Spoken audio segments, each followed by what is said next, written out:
शिक्षापुर गांव में गर्मी और सूखे से सभी बहुत परेशान थे।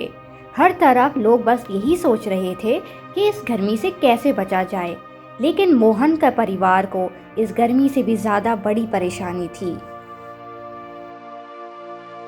हमारे पास समय बहुत कम रह गया है। अगर शंकर को समय पर पैसे नहीं दिए तो वो सबको मार डालेगा। लेकिन हम इस वक्त इतने पैसे कहां से लाएंगे? गर्मी और सूखे की वजह से सबकी फसलें बर्बाद हो चुकी हैं।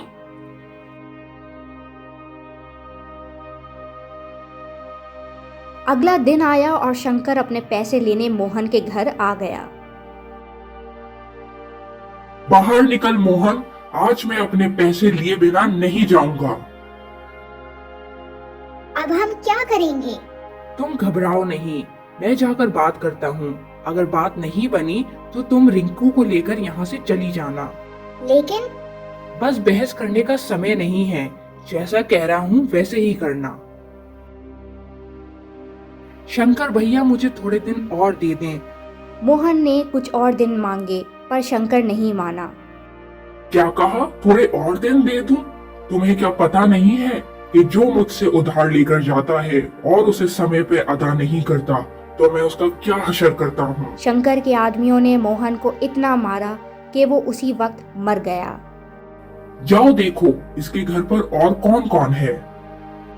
मोहन की बीवी ने जब ये सुना कि वो लोग घर की तरफ आ रहे हैं तो वो दूसरे दरवाजे से भाग गई। शंकर भैया घर पर तो कोई नहीं। ऐसे कैसे हो सकता है? जरूर इसकी बीवी भाग गई है। जाओ उसको ढूंढ कर लाओ। पूजा ने देखा कि शंकर के लोग उसके पीछे आ रहे हैं तो उसे रिंकू को एक नाव में डाल दिया ताकि रिंकू की जान बच सके। पूजा भागती भागती एक जगह रुकी क्योंकि वो बहुत थक गई थी। शंकर के आदमियों ने पूजा को देखा और उसे भी वहीं मार दिया। शंकर भैया, हमें मोहन की बीवी मिल गई थी और हमने उसका भी काम तमाम कर दिया है। पूरा गांव मोहन और उसके परिवार की मौत पे बहुत परेशान था, लेकिन वो लोग भी शंकर का कुछ नहीं कर सकते थे। मोहन और पूजा की लाश मिली पर उसकी बेटी की क्यों नहीं मिली? ये बात तो मुझे भी समझ नहीं आ रही। शंकर भैया, मैं अभी अभी सुनकर आया हूँ कि मोहन की एक बेटी भी थी, लेकिन हमें तो वो कहीं नहीं मिली।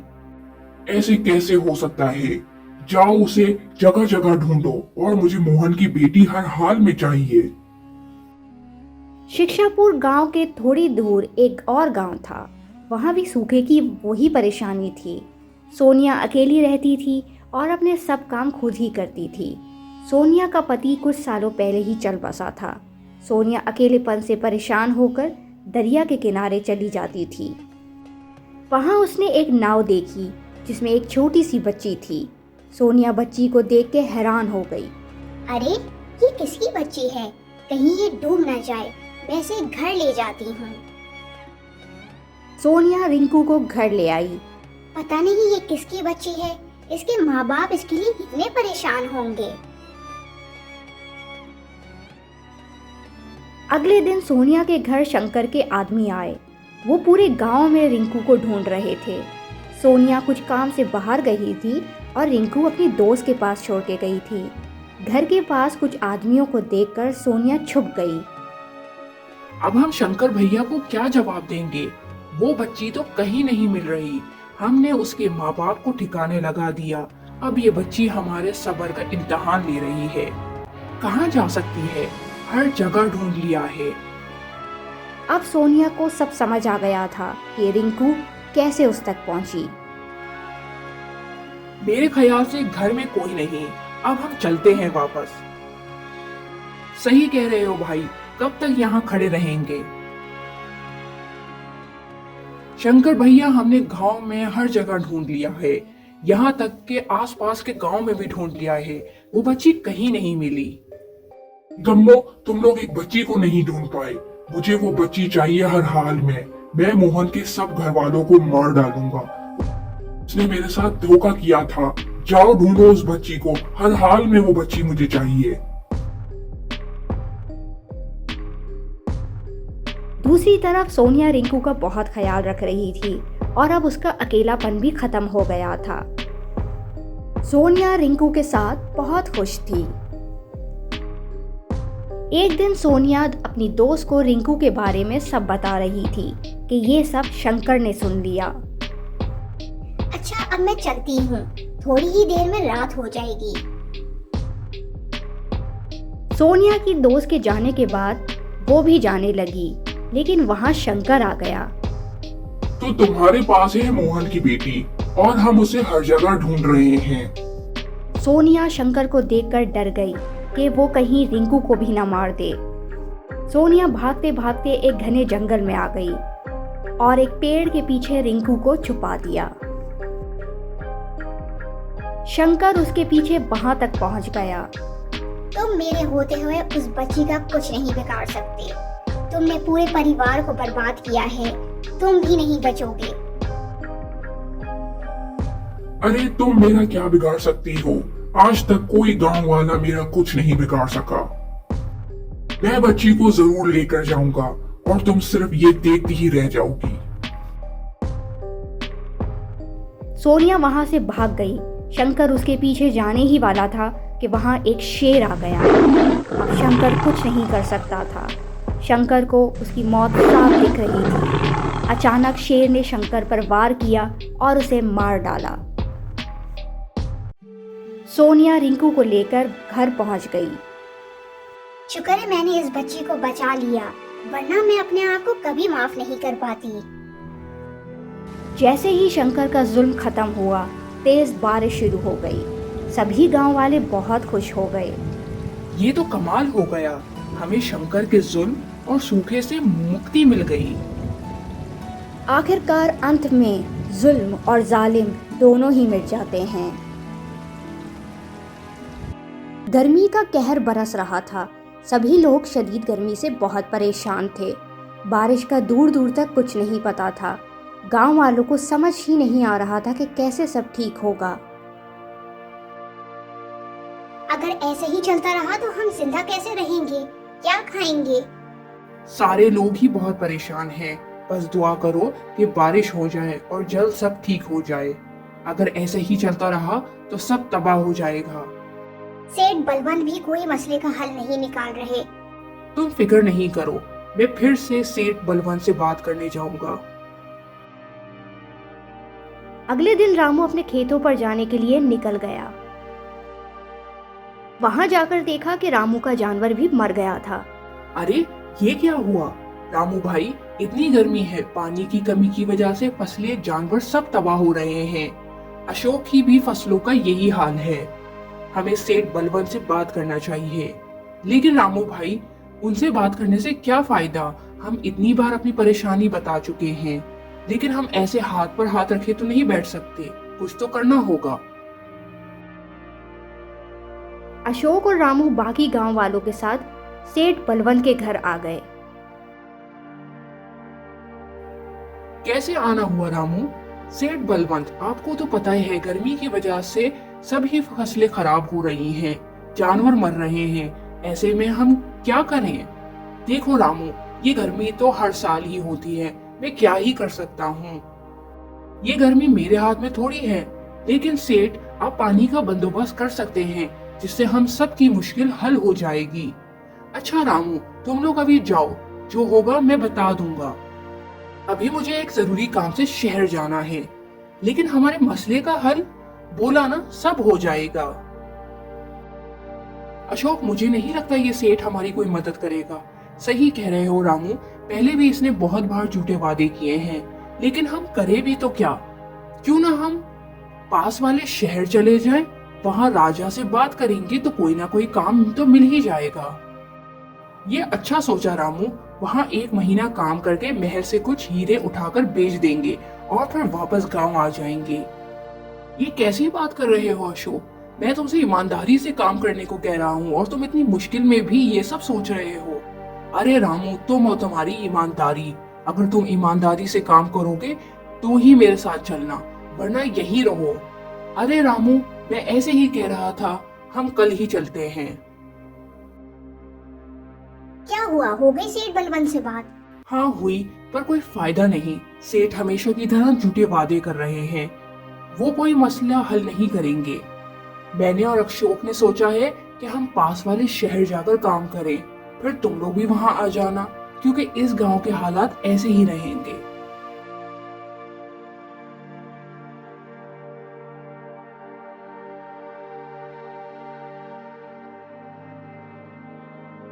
अगले दिन रामू अशोक के साथ निकल गया।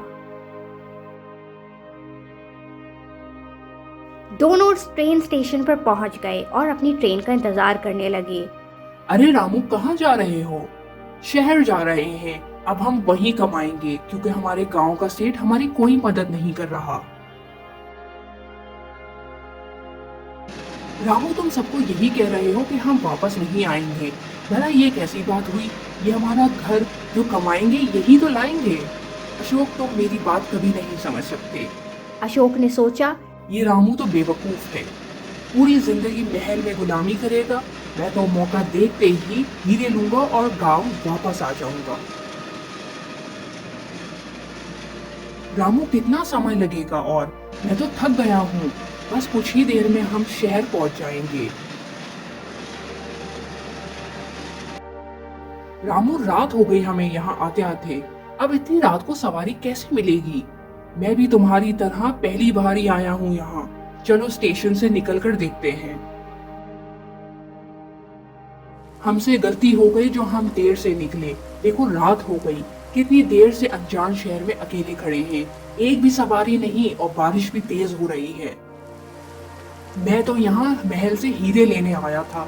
तुम्हारी वजह से कहाँ फंस गया हूँ। अशोक, तुम अभी भी चोरी का सोच रहे हो।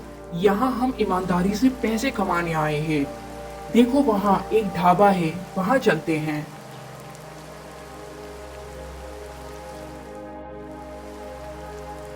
भैया, 2 चाय दे दो और कुछ खाने को भी। रामू और अशोक चाय का इंतजार करने लगे।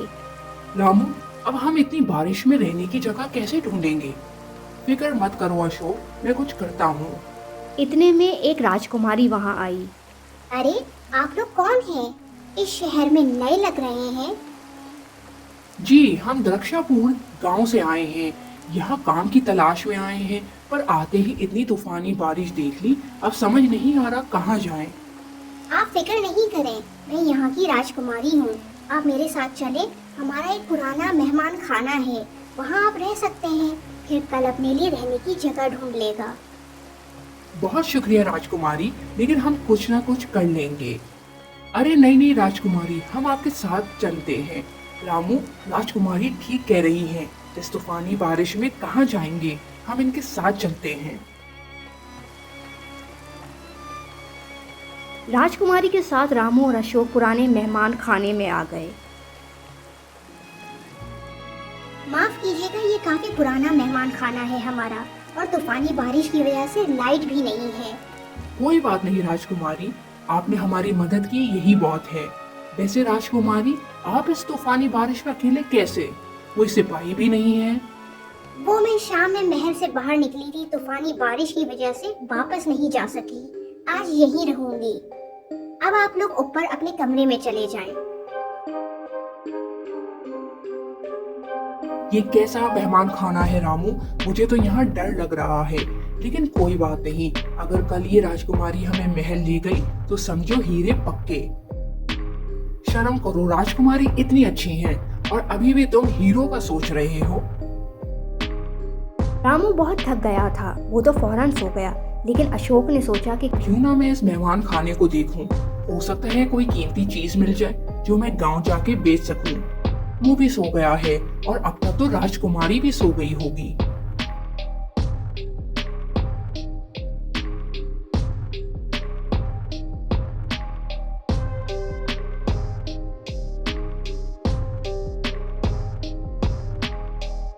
तौबा, कितना खौफनाक है ये मेहमान खाना, जैसे कोई भूत हो यहाँ।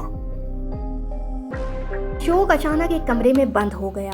अरे ये क्या? ये दरवाजा कैसे बंद हो गया? अब मैं क्या करूंगा? खोलो दरवाजा रामू। राजकुमारी, है कोई मदद के लिए?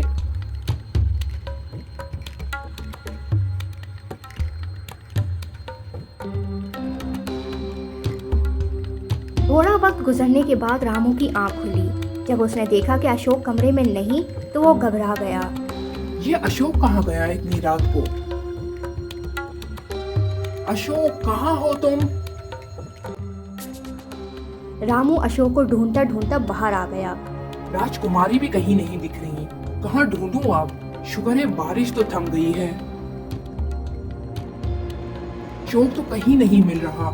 कहीं वो वापस गांव तो नहीं चला गया? नहीं नहीं, ऐसे कैसे मुझे बिना बताए जा सकता है? अब तो सुबह हो गई है, अशोक को मैं अब तक नहीं ढूंढ पाया।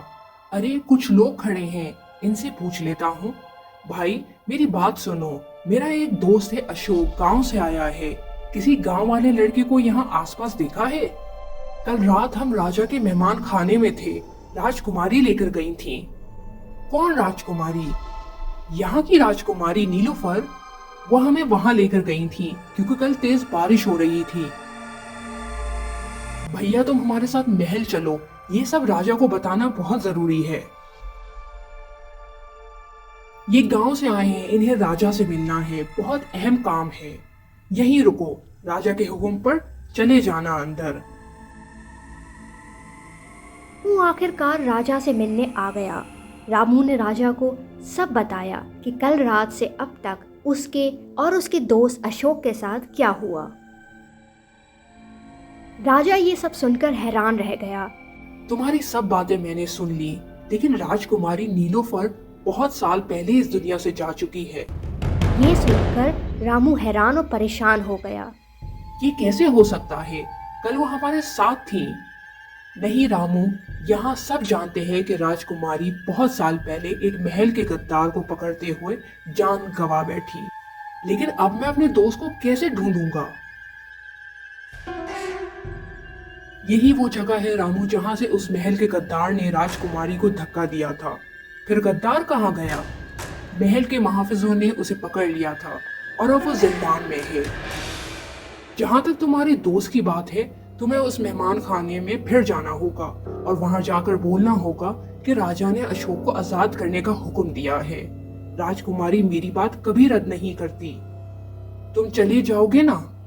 मुझे ये करना ही होगा अपने दोस्त के लिए। फिक्र नहीं कर रहे राजा साहब, मैं ये काम जरूर करूंगा अपने दोस्त के लिए। रामू आखिरकार वहां दोबारा पहुंच गया।